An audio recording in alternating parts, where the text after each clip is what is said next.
आवडली तुला सायकल? आवडली? रिटर्न नाही करायची असं?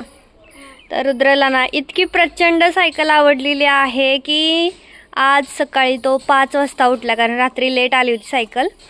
तर सायकल ना इतकी छान फिनिशिंग आहे ना सायकलची, क्वालिटी इतकी म्हणजे सुपर डुपर हिटच आहे. कारण ह्याची जी बनवण्याची जी स्टाईल आहे, मडगार्ड वगैरे ह्याचे जी काही स्टाईल आहे ना ती एकच नंबर आहे. अजून नीट जोडली नाही आहे अजून, कारण की ना 16 नंबरची सायकल आहे. रुद्राचे करेक्ट पाय पोचत आहेत.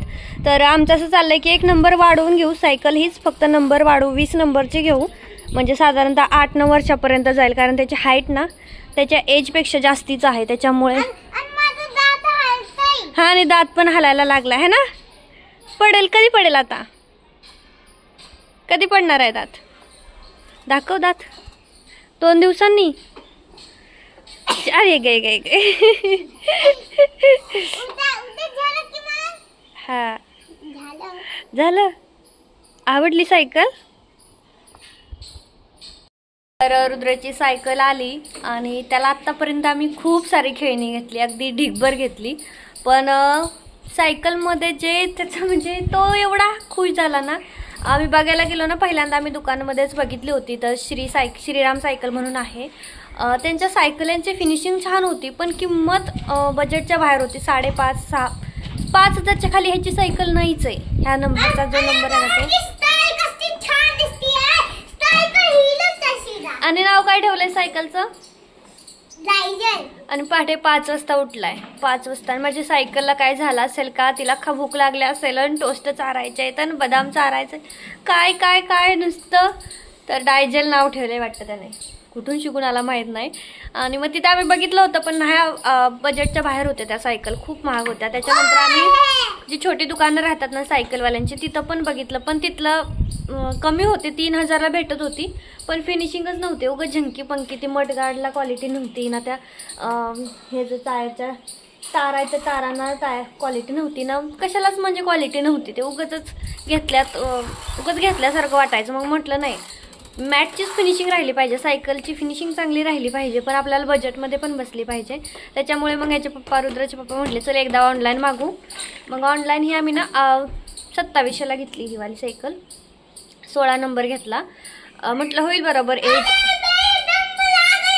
हा, एज ग्रुप त्याचा ना 4 ते 7 दाखवतो. तर मग म्हटलं आता तो 5 वर्षाचा आहे, म्हटलं ठीक आहे ना. तसंही सायकल जुनी होणारच आहे की, असं आपण ठरवतो की नाही तो 9-10 वर्षावर 3-4 वर्ष तरी वापरली पाहिजे, पण ती जुनी झाल्यानंतर काही फायदा नाही. त्यामुळे त्याच्याच एजची घेऊया म्हटलं. पण आता ह्याच्यावरती त्याच्या अगदी करेक्टच पाय पोचत आहेत. करेक्ट म्हणजे खालीवर पण होत नाही. तर आता आमचं चाललंय की 1 नंबर वाढवायचा.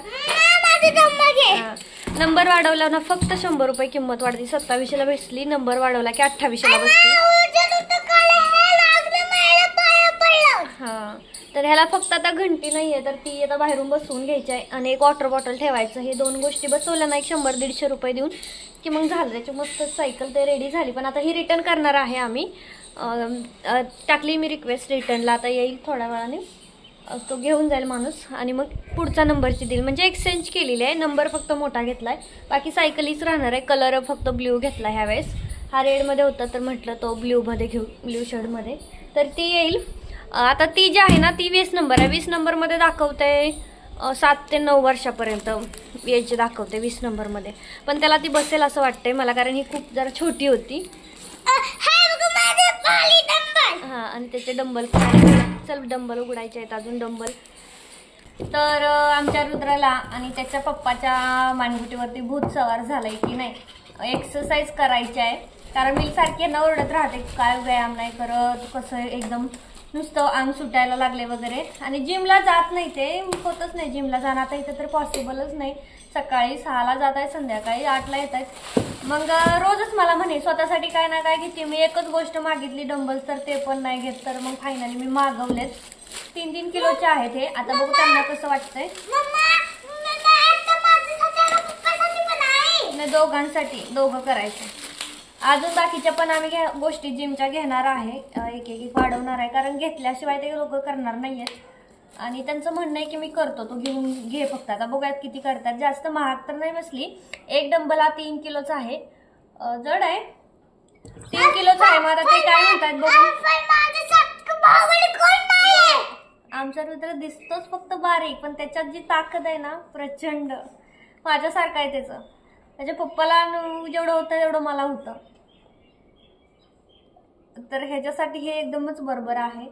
3 किलो आहे बरं का. हे वजन पण मला वाटतंय 3 किलो असेल कदाचित. थोडं हलकं वाटतंय पण बघूयात आता.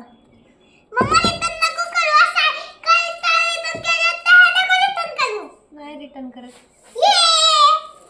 तर मस्त आले डंबल, एकदम छान आहेत. आता त्याचे पप्पा काय म्हणतायत बघू संध्याकाळी. पण छान आहे. केलं पाहिजे, पण व्यायाम केला पाहिजे. थोडंसं तरी फिटनेस म्हणजे पाहिजेच. नाहीतर मग काय उगाच त्या अंगाचं त्यांचं असं सुटले एकदम. मी किती खाते माहिती आहे, माझा अजिबात ताबा नसतं माझ्या तोंडावरती, तरी माझी तब्येत होत नाही. आणि त्यांचं थोडंसं काय खाल्लं गोड बीट ते झालं परत वाढते. तर खूप मस्त क्वालिटी आली डंबलची. आणि जास्त महाग नाही, 400 रुपयाला आहे दोन्ही. अजून एक एक एक एक जिमची वस्तू घेणार मी हळूहळू, जर हे करायला लागले तर. रुद्र तर एकदम खुश झालाय है ना. त्या रूमवरती आल्यानंतर ना पहिल्यांदाच माझं लाईट बिल आणि गॅस बिल आलेलं आहे. कारण की ना म्हणजे हे आहे मे आणि जूनचं, जुलैपर्यंत आहे. 9 जुलैपर्यंत दिले त्यांनी, सॉरी 3 जुलैपर्यंत दिले. तर लाईट किती आले माहिती आहे लाईट बिल?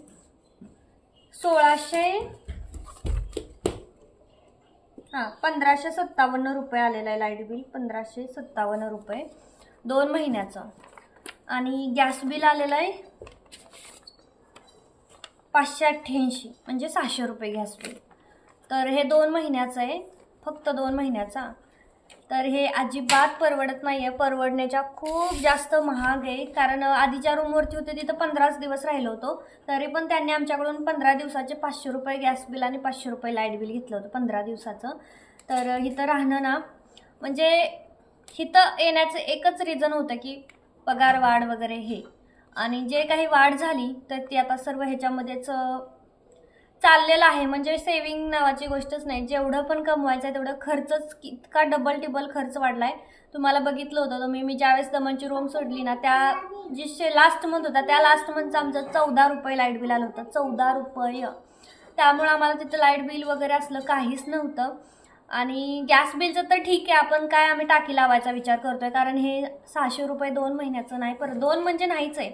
आम्ही आलोय किती, 1 महिना. रूम तर बंदच होती मेमध्ये. आम्ही मेच्या 25ला आलोय, म्हणजे जून 1च महिन्याचं आलंय light bill, gas bill sorry जूनचं. कारण जुलै तर आता अजून सुरूच आहे जुलै. म्हणजे आमच्या आधी आधीचे इथं राहत होते ते 7-8 दिवस राहिले होते. त्याने 11 मेला वाटतं काय तर रूम सोडली होती, 11 मेला सोडली होती. म्हणजे एकूण जास्तीत जास्त 1.5 महिन्याचं गॅस बिल असेल हे 600 रुपये. मला 600. आणि रुद्राचा टिफिन नाही आहे, त्याच्या पप्पाचा टिफिन नाही आहे, जेवण अजिबात बनत नाही आहे. संध्याकाळचं तेवढं पूर्ण जेवण बनतं आहे. सकाळी चहा नाश्ता आणि माझ्यापुरतं जे असेल ते, आमच्या दोघांपुरतं एवढंच जेवण बनतं आहे. जेवण तर अजिबातच नाही बनत आहे. तिकडे माझं सिलेंडर 4-4 महिने मला जातो, एक सिलेंडरचं ठीक आहे. मी आमचं चाललं आता इथे सिलेंडरच बसवून घ्यायचा, कारण हे 600 रुपये लाईट बिल नाही परवडत, सॉरी गॅस बिल. महिन्याला 200 जरी पकडलं तर 2 महिन्याचं 400 यायला पाहिजे होतं. हे 600चं काय भानगड आहे? 300 थोडी असतं तेव्हा. एक गॅसची टाकी 900 रुपयाची आणली तर ती 4 महिने जाते. त्या हिशोबाने तर 150 रुपये महिन्याचं गॅस बिल यायला पाहिजे. पण युनिट खूप जास्त असल्यामुळं जास्त आहे. टाकीवरती आपल्याला परवडतं, ह्याच्यावरती नाही परवडत. 12 रुपये युनिट आहे गॅसचं. आणि लाईटचं सुद्धा 12 रुपयेच युनिट आहे. 12 आहे की 16 आहे. गॅसचं सुद्धा बहुतेक 12 रुपये युनिटच आहे. गॅसचं पण नाही, 15 आहे. 15 रुपये युनिट आहे गॅसचं, लाईटचं. आणि गॅसचं आहे ते 12 रुपये युनिट आहे. तर अजिबात परवडत नाही. दमणला लाईटचं युनिट 1 रुपया होतं आणि गॅसचं तर नव्हतंच, म्हणजे आपला होतं. गॅस लाईन अजिबात परवडत नाही आपल्याला. खूप असं वाटतं की गॅस लाईन आहे, टाकी भरायचं टेन्शन नाही, पण ते टाकी भरायचं टेन्शन चालेल, पण ही गॅस लाईन नको. तर आम्ही आता आमचं जे तिकडचं गॅस कनेक्शन आहे तर ते इकडे ट्रान्सफर करून घेणार आहे. आधीच घेणार होतो, पण इथं गॅस लाईन आहे म्हणून मग ते तिथं जमा केलं दमनचं. आणि काकीला वगैरे देऊन दिलं होतं, त्यांनी जमा केलं काकांनी. आणि मग इकडं आम्ही जे मागवायचं इकडचा ॲड्रेस होता तो दिलाच नव्हता. म्हटलं ठीक आहे बघून पुढं. तर आता तर मला किती जरी मनात नसलं, हे भरावंसं इच्छा होत नसली तरी भरावंच लागणार आहे, कारण हे सगळं काम माझ्याकडेच असतं. लाईट बिल, गॅस बिल, तिथंही मीच करायची. ज्याच्या पप्पाला असलं अजिबात टेन्शन नसतं की लाईट बिल भरायचा, गॅस बिल भरायचा, मीच सगळं करते आणि माझंच अकाउंट आता मायनसमध्ये चाललंय. तर चला आता भरावं तर लागणार. सगळ्यांच्या प्रतिसादानंतर, प्रेमानंतर आज म्हणजे पहिल्यांदा मी अगदी थोडे पीसेस खणचे मागवले होते, पण आज एकदम खूप मोठा रिस्क घेतली. कालच्यापेक्षा आज जास्त मोठी, कारण की आजचं जे खण आहे ना ते मी 17,000 रुपयांचं आहे. आजचं जे खण एवढं आहे ना ते. आणि आजच मी लगेच पॉलिस्टर खणचं काल व्हिडिओ तुम्हाला शेअर केला, 2 पीस दाखवले व्हिडिओमध्ये.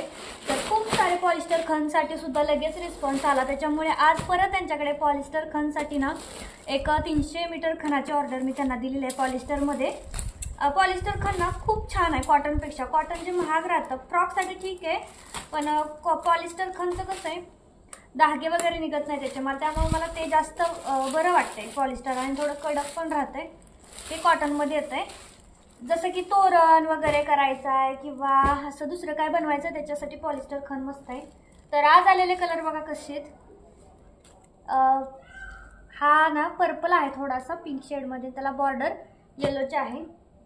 त्यानंतर ह्याला मरून बॉर्डर आहे. त्यानंतर हा ब्लॅकमध्ये आहे, ब्लॅकला ही वाली बॉर्डर आहे. त्यानंतर हा परत ग्रीन डबल घेतले. त्यानंतर हा पण ग्रीनच आहे. हा येलो थोडासा वेगळा येलो आहे तो. त्यानंतर हा पण ग्रीन आहे. त्याच्यानंतरचं हे वाले बघूया. एका ताईने तर किती घेतला माहित आहे, 40 मीटर घेतला एकदमच. त्याने एकदम 40 मीटर सांगितला, त्यामुळं मग जास्त ऑर्डर करावं लागलं. त्यानंतर हे बघा, हे पिंक आधीच आलेला आहे तरी पण डबल घेतला. ऑरेंज पहिल्यांदाच घेतला. हा थोडासा दुसरा ऑरेंज. हा मेहंदी कलर, हा आता ना खूप चालतो मेहंदी कलर. त्यानंतर हा पर्पल, हा पण छान चालतोय. त्यानंतर आहे हा पिंक आणि हा पण थोडा ऑरेंज, पण थोडा वेगळा शेड आहे. तर बऱ्यापैकी शेड ह्यावेळेस मागवलेले आहेत, खूप सारे शेड घेतलेत. तर तुम्हाला नक्की घ्या माझ्याकडून. खण फॅब्रिक अगदी स्वस्तात देते मी, माझे इतकं स्वस्त कोणीच नाही. आणि मेन म्हणजे मला ना लगेच मिळते. म्हणजे आता जर मी मागवलं ना आत्ता, तर उद्या सकाळपर्यंत मला ते घरपोच होते. कालच मी ऑर्डर टाकली होती आणि लगेचच आज बघा आले. पण खूप सारे खण आहे. आता ही किती मीटर आहे माहिती आहे, 220 मीटर आहे. हा पूर्ण 220 मीटर आहे. तर चला खूप सारे रिस्क घेतलेले आहे. आता बघूयात कसं चालतं कसं नाही चालत, करून बघूया. नाही जरी सर्व खण विकला गेला तरी नंतर फ्रॉक वगैरे काही ना काही शिवायच्या कामाला नक्कीच येईल. चला, तर सगळे कलर घेण्याचं रिझन हे की मी आधी मोजके 4 कलर घेतले. नंतरच्या दुसऱ्या दिवशी मी 5 कलर मागवले. असे माझ्याकडे परत ना 9 कलर झाले होते. 9 कलरवरती मग बरेच मी कलर शेअर केलं ना की बरेच जण हा दे ते दे. मग त्याच्यानंतर आता म्हटलं सगळेच घ्यायचे, सगळे कलर द्या म्हटलं त्यांना. म्हटलं मला सगळे कलर द्या, म्हणून मग त्यांनी सगळे कलर दिलेत.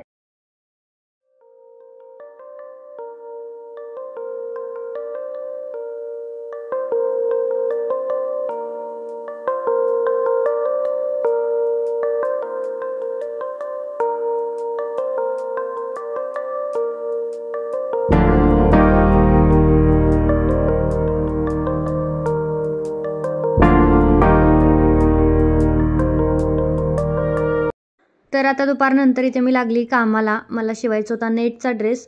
आणि नेटच्या ड्रेसमध्ये सगळ्यात इम्पॉर्टंट काम असतं म्हणजे प्लेटा टाकायचं, प्रेस करायचं. तर हे इस्त्री एकदमच जास्त तापली ना मग खूप जास्त ते वेगळंच होऊन जातं आहे. इकडच्या साईडचं मला आता ते परत करावं लागेल. आता म्हटलं अलीकडच्या साईडला म्हटलं आता बंद करते इस्त्री आणि मग हळूहळू फिरवते. तर आता तेच करते. बघूयात आता कसा ड्रेस रेडी होतो. छान होतात, मी याच्या आधी शिवलेला आहे आणि कस्टमरला पण तो आवडलेला होता. तर तुम्हाला तर माहीतच आहे की आमच्या घरात लग्न आहे. तर माझ्या दिराचं लग्न आहे पुढच्या महिन्यात आहे. तर माझ्या स्वतःच्या लग्नामध्ये काहीसुद्धा हाऊसमौस झालेली नाही आहे. काही म्हणजे काहीच नाही. अगदी तुम्हाला हसायला येईल, पण माझं ज्या दिवशी लग्न होतं त्या दिवशी हळदी झाल्यानं दुसऱ्या दिवशी लग्न होतं. आणि लग्नादिवशी माझ्या आईने मला आंघोळ घातली होती सकाळची. आणि आंघोळ घालताना तिने माझ्या केसाला इतकं चपचपीत तेल लावलं होतं की माझ्या लग्नात माझी केस अशी एकामेकाला चिटकून बसलेली अक्षरशः. म्हणजे इतकं चपचपीत तेल लावलं होतं. की म्हणजे आजकाल आपल्याला कसं तेल अजिबात केसांना सहन होत नाही, सुटसुटीत केस पाहिजेत. आणि माझ्या लग्नात दिवशी माझ्या आईने माझ्या केसाला इतकं तेल लावलं होतं की चपचपीत, म्हणजे मला काही एवढं समजतच नव्हतं, मॅच्युरिटीच नव्हती की बाबा कसं पाहिजे काय पाहिजे. कॉलेजला जात होती पण ते पण तीच करायची. आणि त्यांचं म्हणजे ती कसं असतं की लग्नाच्या दिवशी आंघोळ घालायची, मग आंघोळ घालताना तेल पहिल्यांदा डिगभर केसात ओतात, अर्धी बॉटल ओतायची तेल आणि मग वरनं पाणी ओतायचं. तर ते तसं झालं होतं ना. पार्लरवाली होती ना काय, केसमधून अशी मागं बरोबर लावला होता केसाला, तसल्याच केसाला उलटी करून. आणि तोंडाला पावडर लावली होती, लिपस्टिक तर लावलीच नव्हती, लग्नात नव्हतीच माझ्याकडे. तर इतकं साध्या पद्धतीने लग्न झालं की काहीसुद्धा नाही हाऊसमॅऊस. तर माझी आता इच्छा आहे की माझं म्हणजे कमीत कमी आता दिराच्या लग्नात तरी स्वतःची थोडीशी हाऊसमॅऊस करावी. तर माझंच चाललं आहे की मी नऊवारी नेसावी. तर मला समजतच नाही की मी साडी कशी घेऊ. तर मला ना नक्की सांगा, तुम्ही सजेस्ट करा. नाहीतर तुमच्यापैकी कोणीही नऊवारी साडी शिवत असेल ना तर मला साडी शिवून पाहिजे. म्हणजे मला जमत नाही असं नाही, मी ट्राय केली तर मला जमेल, पण मला करून घ्यायची आहे नऊवारी साडी. बाहेरून करून घेणार आहे. माझी मैत्रीण आहे एक द्वापीला, ती शिवते. बघू, पण साडी कुठं मिळते ते माहीत नाही. कारण की नऊवारी साडी शिवायची तर मग त्याला साडीसुद्धा नऊवारी पाहिजे आणि थोडीशी पैठणी लुक देणारी पाहिजे. आणि कॉम्बो रेडी करून घ्यायचा आहे, म्हणजे रुद्रला आणि त्याच्या पप्पाला पण सेम माझ्याच जी काय माझी साडी असेल ना तर त्या 2 साड्या घेणार आहे. एका साडीतून त्या दोघांसाठी कुर्ता म्हणजे जॅकेट शिवणार आहे, व्हाईट कुर्ता व्हाईट धोती असं शिवणार आहे. आणि बघूयात आता मला कोणी भेटते का शिवायला, कारण मला तरी बॉयजचं एवढं जास्त येत नाही. एकदम सिम्पल कुर्ता येतो नॉर्मल, पण तसं जॅकेट वगैरे तसं काही येत नाही. तर मला नक्की सजेस्ट करा आणि खूप सारं वेगवेगळं सजेशन द्या, कारण की माझी खूप इच्छा आहे. खरं तर माझं लग्न कमी एजमध्ये झालं. आत्ता ज्या मी एजमध्ये आहे म्हणजे एकदम 23-24 ह्या एजमध्ये माझं लग्न व्हायला पाहिजे होतं. खूप हाऊसमौज झाली असती, पण ठीक आहे आता चालतंय. पण आता माझी करायची इच्छा आहे. तर बघूयात. तसं घरातलं लग्न म्हणलं ना की कामच ढिगभर असतात, त्याच्यामुळे म्हटलं की नऊवारी शिवून घेऊया, म्हणजे मग मला कामं करायला जास्त जड जाणार नाही. नाहीतर मग ते साडीमध्ये खूप जास्त काहीच करावंसं वाटत नाही. तर ही लायटिंग ना मी मंदिरातमध्ये लावून घेतली आणि इतकी सुंदर वाटते. मी आत्तापर्यंत का नाही घेतली लायटिंग ह्याचं मला आज पश्चाताप होत होता. आणि ना खूप मस्त असं गुड वाईब्स म्हणतात ना तर तशा मला येत होत्या. आणि रुद्रच्या पप्पांना पण खूप आवडली लायटिंग. ते म्हटले अगं किती मस्त वाटतंय मंदिर. तर रात्री 10:30च्या आसपास 99,998 सबस्क्रायबर झाले होते. आणि अखंड 2 वर्षाचं कष्ट, मेहनत, परिश्रम आणि सोबतच तुमचं सगळ्यांचं प्रेम आणि आशीर्वाद यानंतर आज आपले 1 लाख सबस्क्रायबर होत आहेत. मला इतकं रडायला येत होतं ना, म्हणजे इतकं आनंदाश्रू आपोआपच मेसेज टाईप करत करत हे बघतच होते ना, त्यावेळेसच माझ्या डोळ्यातून पाणी यायला लागलं की खरंच आपण जे कष्ट केले आणि ते आज कुठं म्हणजे खूप छान वाटत होतं. मला हे 1 लाख बघायलाच इतकं म्हणजे मस्त वाटत होतं ना की माझ्या भावना मी तर शब्दात तर सांगताच येणार नाही, इतक्या भावना माझ्या म्हणजे खूप जास्त हॅपी होते मी. आणि फायनली 1 लाख सबस्क्रायबर झाले. थँक्यू सो मच सगळ्यांना. तर खरंच खूप मस्त वाटतंय. आजचा ब्लॉग ना मी इथंच हॅपीली एंड करते. भेटूयात पुढच्या ब्लॉगमध्ये. चलो बाय.